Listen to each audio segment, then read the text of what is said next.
feet and see how he's doing on his leopard hunt.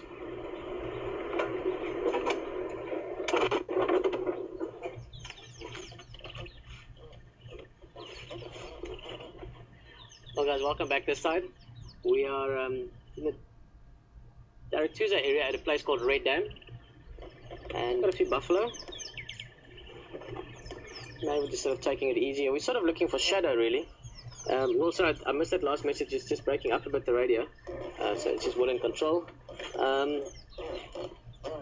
These guys probably just going to take it easy as well. It's not super hot today. It's, as we've been saying quite a few times, it's very pleasant.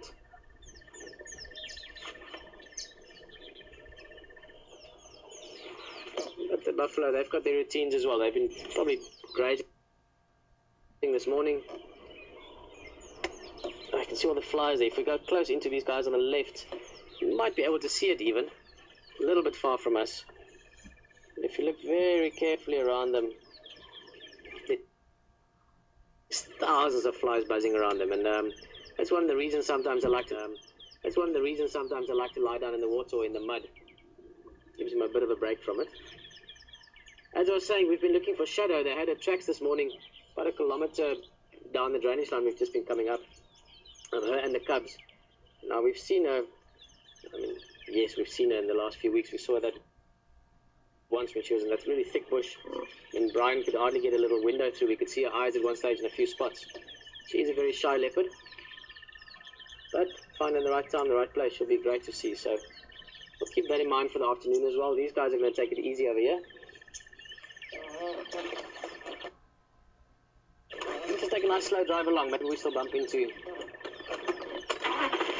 something. I'm hoping shadow really. Lovely little waterhole, this place called the Red Dam.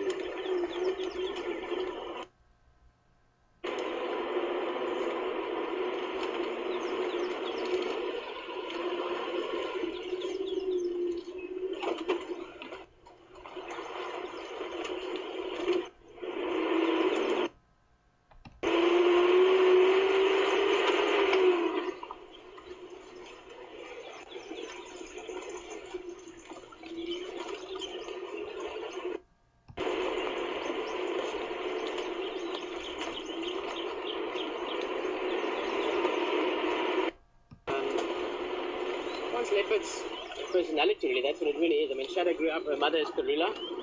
The area that you're looking at now, there's a deep drainage line in there, and you could hide a battalion of leopards.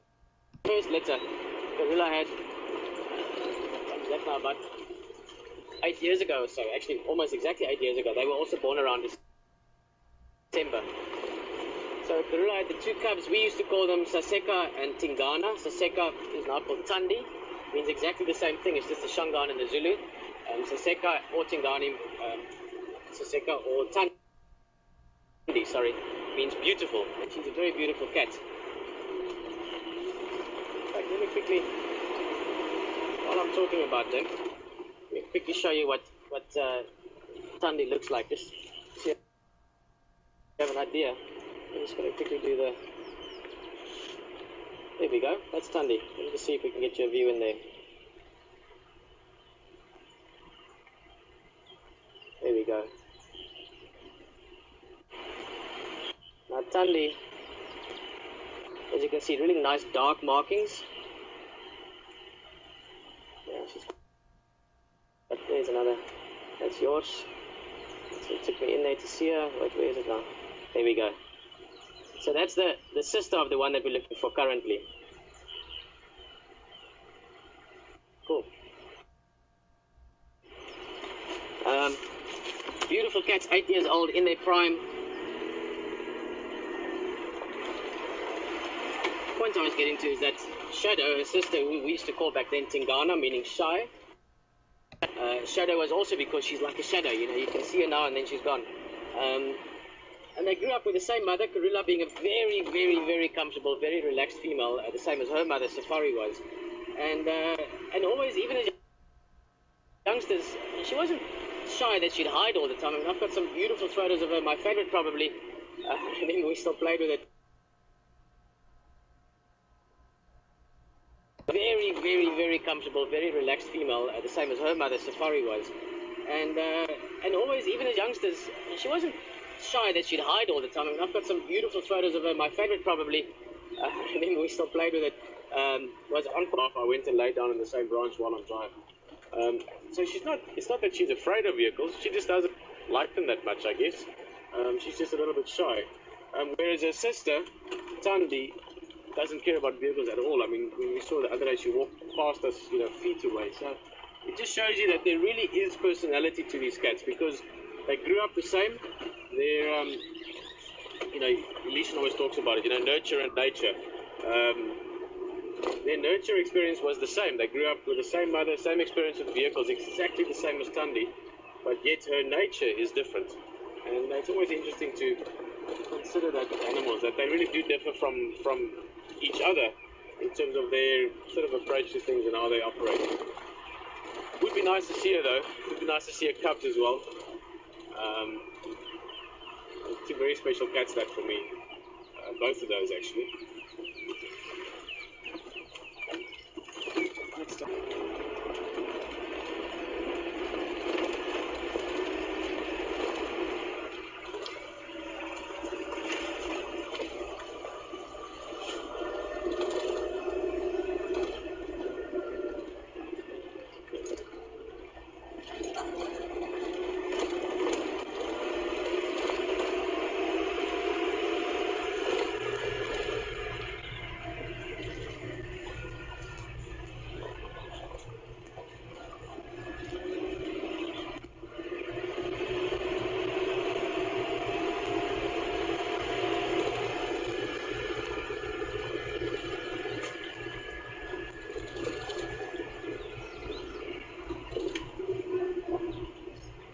Weight to some of these cows. They've got that little bit of a grey underbelly.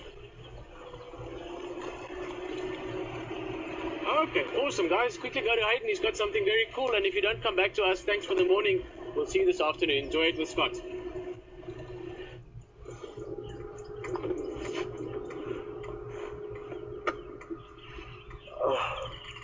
Okay folks, so we've just got a glimpse of a snake. There were two Birchall starlings, which I'm sure we'll hear again now that we're alarm calling.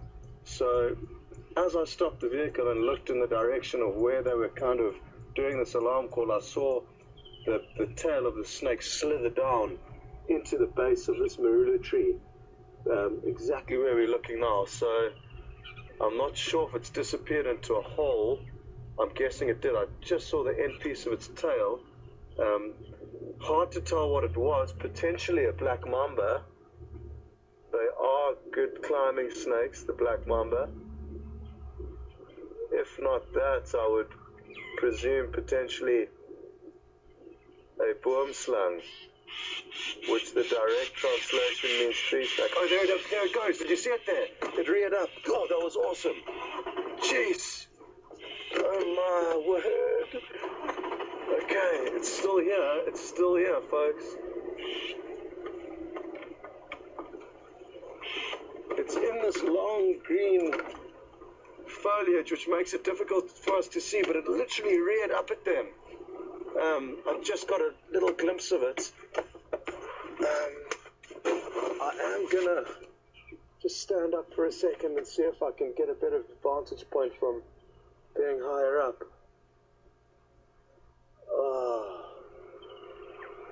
Well, this is the snake that I've been hoping to see, or a snake at least that I've been hoping to see.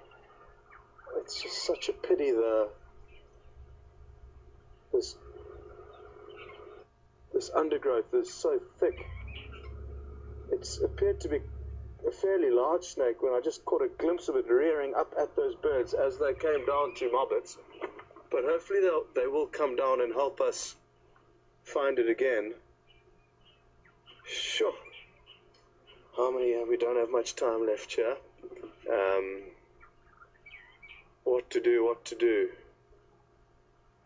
It is right here. Hard to believe that it's just in this grass, or this undergrowth rather, right next to us. It was. Black mamba. Really? Yeah. Oh, Okay, folks, for those of you who don't know, black mamba is kind of regarded as the most deadly snake, or one of the most deadly snakes we find in this area. They've got a highly neurotoxic venom, which basically shuts down your nervous system and all your organs. That's why I'm not out here looking for it. If it was a less venomous snake, I'd potentially try and have a closer look to see where it was, but it's certainly not worth taking a chance with this snake. Let's drive around a little bit. No, I don't think it's the right thing to do. The undergrowth is too long. We could drive over the snake and put it in a situation where... Oh, there it goes up the tree. There it goes up the tree. Awesome. Now we're going to see it. Jason, if you focus on, you see that horizontal branch? There it goes into the hole. Can you get it there? There it goes. Well done, Jason. So you can see its body there, and it's just slithering back into that hole. Oh, wow. So that is what the back half of a black mamba looks like, folks. And not the best visual, but a visual nonetheless. And I'm just so excited that we finally got to see a snake on camera, and it could be going back into the starling's nest right now to try and get their chicks. That's why I think they were alarming at it. They will alarm at any predator to try and protect their species and let other herbivores know. But sure, that was a rush. So, folks, from myself, Scott Dyson, thanks very much for following and joining us on the safari. I really enjoyed myself this morning, and I hope you guys did too. A highlight for me was certainly seeing this black mamba, and geez, it just goes to show that even though we know it's right here, they can be difficult to see. So what a privilege, folks, and hope you have a wonderful day, and join Peter and Hayden this afternoon. Have a good one.